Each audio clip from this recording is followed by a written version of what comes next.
প্রিয় দর্শক শ্রোতাবৃন্দ, আমার দোস্ত নুরুন নবী হোসাইন সে আমাকে একটা গুগল চশমা গিফট করছে। এই জিনিসটা খুবই আমার পছন্দ হয়েছে এবং দেখেন এইখানে চশমাটা আপনাদের কেমন লাগলো তার গিফটটা আপনারা সবাই কমেন্ট বক্সে আমাকে অবশ্যই জানাবেন। আর সেই সাথে আরেকটা জিনিস জানাবেন, সেই চশমাটা কিন্তু আমাকে প্রায় 1 মাস ধরে গিফট করতে চাচ্ছিল। আজকে সে আনছে। এতদিন লেট করা কি তার ঠিক হয়েছে? একটা মানে মানুষকে গিফট করতে চেয়ে 1 মাস লেট করাটা কি আসলে কতদূর এটা মানে আপনারা বিচার করবেন। এটা মানে ঘটনাটা কি, এতদিন লেট কেন হইলো? দোস্ত, একটা চশমা গিফট করবি বলে এতদিন কেন লেট করলি তুই? হ্যাঁ, নো কমেন্ট।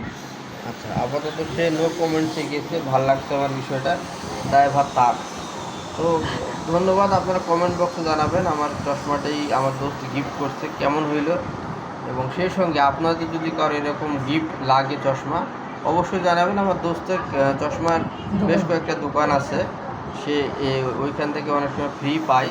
তো মূলত যেটা বুঝলাম, সে দীর্ঘ 1 মাস ধরে কোনো চশমা ফ্রি না পাওয়াতেই আমাকে এই চশমা দেয়নি।